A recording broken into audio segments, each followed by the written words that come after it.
दोस्तों वैसे तो टीवी पर आए दिन कई शोज आते जाते रहते हैं, पर उनमें से कुछ ही शोज ऐसे होते हैं जो दर्शकों का दिल जीतने में कामयाब हो पाते हैं। तभी तो इन शोज को दर्शक इनके खत्म हो जाने के बाद भी काफी ज्यादा याद करते हैं, जिनमें सबसे पहले नाम आता है साल 2012 में जी टीवी पर प्रसारित हुआ सपने सुहाने लड़कपन के, जिसमें एक किरदार था गुंजन का, जो एक मॉडर्न और इंडिपेंडेंट लड़की होती है और अपनी लाइफ को अपने हिसाब से जीना पसंद करती है। शो के इसी मस्ती भरे अंदाज और चुलबुले किरदार को पर्दे पर उतारने वाली अभिनेत्री हैं रूपल त्यागी, जिन्होंने अपने इस किरदार से लाखों लोगों को अपना दीवाना बनाकर खूब वाहवाही बटोरी है। लेकिन दोस्तों, क्या आप जानते हैं, अपनी क्यूट सी स्माइल और चुलबुले अंदाज से जाने माने वाली अभिनेत्री रूपल त्यागी की जिंदगी में एक समय ऐसा भी आया जब वो अपनी सारी हिम्मत हार गई थी। इसका नतीजा ये निकला कि ये डिप्रेशन में चली गई थी, पर हिम्मत न हारते हुए इन्होंने डिप्रेशन को हराकर उस समय जीत हासिल की थी। इसलिए आज के हमारे इस वीडियो में हम आपको डिप्रेशन फेज के बारे में बताने वाले हैं, जिसे जानकर आप भी हैरान रह जाएंगे।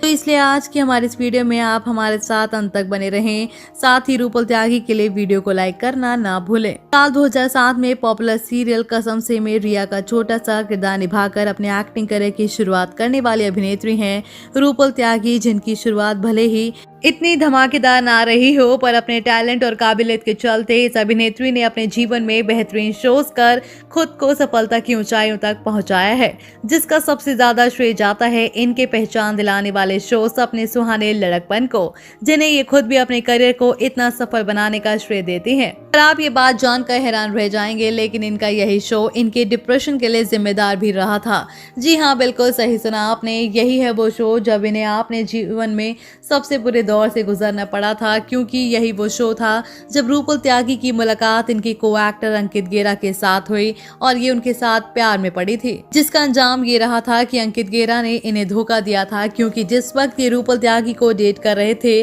उसी दौरान अंकित टीवी की मशहूर अदाकारा अदा खान को भी डेट कर रहे थे, जिसकी खबर जब रूपल को लगी तो उनके पैरों तले जमीन खिसक गई और अपने प्यार में इस तरह धोखा खाने के बाद रूपल खुद को संभाल ना पाए, जिसका असर इनके काम पर दिखना शुरू हो गया। और यही वजह थी कि धीरे धीरे इनकी पत्नी एक्टिंग में पकड़ कम होने लगी, जिसकी वजह से इन्हें कई बार सेट पर फटकार खानी पड़ी थी, जिससे इनका कॉन्फिडेंस पूरी तरह टूट गया और इसका अंजाम हुआ इन्हें काम मिलना बंद हो गया, जिसकी वजह से ये डिप्रेशन का शिकार हो गई थी। और यही वो टाइम था जब ये खुद को अकेला रखना पसंद करने लगी। इन्होंने खुद को दुनियादारी से, अपने करियर से सबसे ही अलग कर लिया था और बस एक कमरे में बंद रहना अपना पूरा दिन गुजार दिया करती थी, जिसके बाद कई बार इनकी फैमिली ने इन्हें हिम्मत देने की कोशिश की और डॉक्टर तरह से कंसल्ट किया, पर इन सब का तब तक कोई फायदा नहीं हुआ जब तक इनके क्लोज फ्रेंड ने इनसे पूछा कि आखिर कब तक ऐसा चलेगा। कहाँ गई वो रूपल जिसने हमेशा हर चैलेंज को एक्सेप्ट किया, चाहे कितना भी बुरा वक्त हो,